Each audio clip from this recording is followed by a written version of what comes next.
कि अरे सब जिला के छोरा हमारा आगे ढीला हाँ क्या है नवादा या फिर गया है गया गाया गाया कि अरे गया जिला के छोरा बड़ी रंगीला होवा है अरे गया जिला के छोरा बड़ी रंगीला होवा है सब जिला के छोरा हमारा आगे ढीला होवा है अरे सब जिला के छोरा हमारा आगे ढीला होवा है अरे गाया जिला के छोरा बड़ी रंगीला हो है अरे गाया जिला के छोरा बड़ी रंगीला हो है अरे गाया जिला के छोरा हरे दिया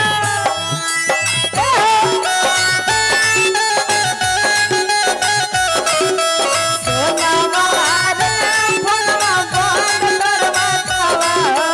निहियो नया बहोगे याद कर सतावा रखो वेरोवाला सोना वाले भगवा बंद करवावा सोना वाले भगवा बंद करवावा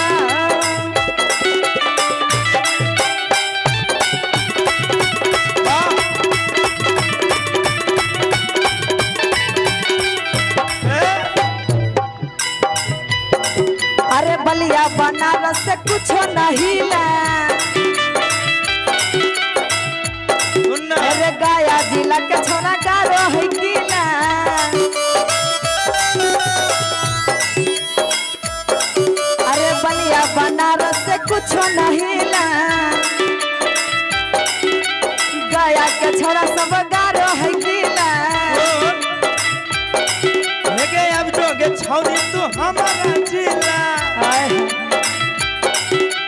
सब भाई हमर उखाड़ में तो किला अरे अच्छा अच्छा के देखी पसीना से देहिया गीला हो अच्छा अच्छा के देखी पसीना से देहिया गीला हो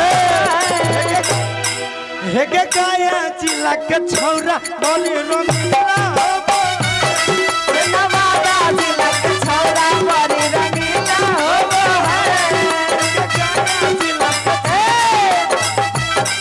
अरे सोहबा जिला के छौरा हमारा आगे ढीला हो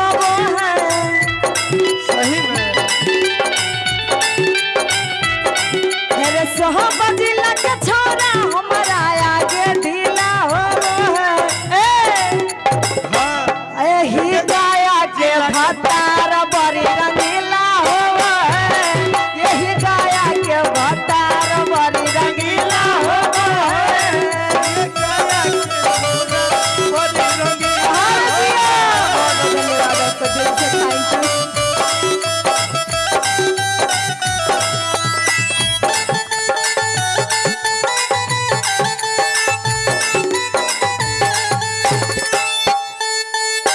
हे राजा जी गलिया से हमरा घुरे के मनवा करो हे राजा जी गलिया से कहिया रे से गाड़ी सफरिया से हमरा घूर के मनवा करो हे राजा जी गरिया में हमारा घूर के मनवा करो हे सैया जी गरिया में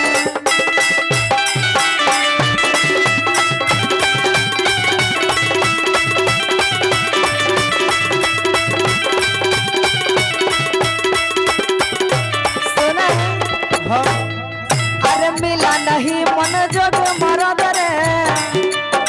नहीं मिल रहा आप मिल जेते टेंशन मिला अरे खोज के अगलियो सबसे शहर रे ई गाया जिला छी तो मिल जेते मिला नहीं मन जोग मरद रे खोज के अगलियो सबसे शहर रे और अंतिम में सभी आदमी ताली बजा दीजिए एक बार गया जिला के जो है ताली बजा के जो गया जिला से और हाथों को ऊपर करके ताली के साथ नवादा के छोरा सबसे नहीं लीला हो वो है, नवादा के छोरा सबसे नहीं लीला हो। हे गे गया जिला के छौरा बड़ी रसीला हो वो है, हे गे गया जिला के छौरा बड़ी रंगीला हो वो है,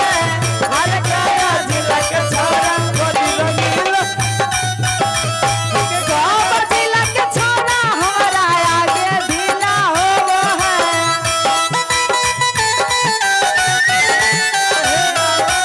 अरे सब जिला के छौरा हमारा आगे ढीला हो वो है।